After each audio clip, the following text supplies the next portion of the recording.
Magandang araw mga kaibigan. Pag-usapan natin ngayon ang resulta ng pinaka-latest na Pulse Asia Survey na kung saan ang resulta nito ay malaking sampal sa administrasyon ng gobyernong ito. Okay, ang isa sa mga tanong ganito, mga campaign promises ni PBBM 2 years na ang nakaraan. Natupad ba ang mga ito? So, itong Pulse Asia, tinake note niya ano yung mga promesa. So, kung ano yung naipromise ng panahon ng kampanya, yun ang tinanong sa mga respondents. Natupad ba? Okay. So, number 1 na promise na tinanong, 20 pesos per kilogram of rice. Kung kayo yung sinorvey, kayo ang magsagot, anong isasagot nyo? Natupad o hindi? Dito sa Pulse Asia Survey is only 4% ang nagsabing natupad. Siguro, taga Cebu ang mga ito. Itong 4%. Kasi last year ba yun yung nagpunta si Speaker Martin Romualdez na ibinida niya, ito natupad na ang promesa ng Pangulo, 20 pesos per kilo ng bigas. Hali kayo. Si Speaker ang nagkilo-kilo doon, nagbenta siya ng tig 20 pesos per kilo na bigas. Natupad nga. Kaya lang, mga Cebuano man lang ang nakabili at isang araw lang ang pagtitinda. Kasi following day, wala na. Dami ng mga Cebuano na nakabalita. Dumagsa na sila sa mga designated trading centers. Wala na, nalugi ang Cebu provincial government dahil hindi nila kayang sustentuhan kasi subsidize yan yung 20 pesos per kilo na bigas. Imposible. I don't know anong isipan ng presidente na bakit siya nakapangako na 20 pesos. Buladas lang siguro ba? Magaling magsalita, kaya lang kulang sa gawa. Okay, so only 4%. Next, promise. Mag-establish siya ng Philippines Virology Institute. Kasi medyo may pandemic pa ng konti nung nagkakampanyahan na 2021, 22, may pandemic pa. So, virology. Only 9% nagsabi na natupad. I don't know kung meron na bang eskwelahan ganito, Virology Institute o establishment. I'm not sure. Ito, tandang-tanda ko ito. Gagawin nating epektibo, efficient ang gobyerno pag ako ang umupo. Efficient bureaucratic processes. I-streamline natin ang gobyerno. Kaya nung umupo siya, yun ang una niyang executive order, yung streamlining of government. Kaya lang, only 16% ang nagsabing natupad. So, makita nyo, napakababa yung mga percentage ng mga respondents na nagsasabing natupad. Yung rice, 96%, sabi, wala yan. Virology Institute, 91%, wala yan. Efficient bureaucratic processes, that's 84%, nagsabi wala. Next, mag-establish tayo ng renewable energy sources para ang kuryente magiging mas mura na. Magpatayo tayo ng ganito, hydroelectric, ano pa yung mga solar, renewable energy sources. Natupad ba? Only 19% ang nagsabing natupad. 81 sabi, wala, pangako lang yan. Ito, about food production. Ibabalik ko nung dati panahon ng aking tatay. Mag-i-export tayo ng bigas. Rice self-sufficiency tayo. O kaya siguro nadugtungan, 20 pesos per kilo na lang ang kilo ng bigas. So, promise, increase food production by giving financial and technical assistance to farmers. Only 21% nagsabing yes, natupad. 79, hindi. Instead nga tulungan ng mga farmers, kinakawawang mga farmers ngayon. So, paano? Yung Executive Order number 62 na ang mga different farmers group naghain na ng reklamo sa Korte Suprema asking the Supreme Court na mag-issue ng temporary restraining order at i-declare unconstitutional yung executive order na yun kasi pinababaan nila ang tarifa ng rice and other agricultural products to the detriment, ikakalugi, ikakapaghirap ng mga farmers. So, another promise, defend the country's sovereignty. Narinig ko ito noon. We will not, hindi tayo magpapatalo. Ating teritoryan, kailang mag-uusap tayo, dialogo lang, bilateral talks lang. Walang pakialam ang mga superpowers. Ganun. Very clear yung yan. Ayaw niya ng foreign navies na makialam sa West Philippine Sea. Ngayon, wala na. Alyansa na, kaliwat kanan. Sige ng maritime patrols, joint pinapasok niya na ang mga foreign navy. Kaya, as far as defending country's sovereignty, only 24% ang nagsabing natupad.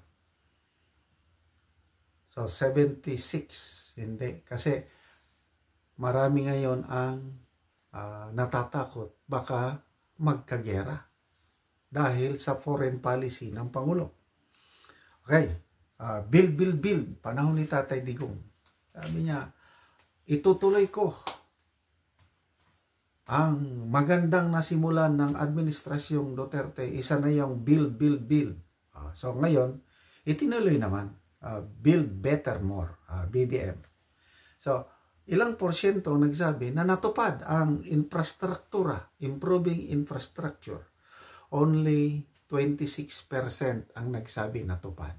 74% wala. Pangako lang yan. So, isa na lang, yung tourism. Ito yung sinasabi niya nun. Maalala ko, interview ni Boy Abunda. Sabi niya, how will you, paano mo ibangon ang ekonomiya para ikyas, tayo sa pandemic na Sabi niya, farmers, tulungan ng mga farmers. Sabi niya, support to small businesses, and then tourism, improve ang tourism. Yan, matandaan lang kayong tatlong pamamaraan niya para ma-improve ang ekonomiya, makaahon tayo sa pandemic. So, pagdating sa tourism industry, only 32% ang nagsabing natupad. Okay? So, dahil SONA naman, tinanong ng Pulse Asia, ano ang gusto ng mga respondents na marinig sa presidente sa kanyang SONA?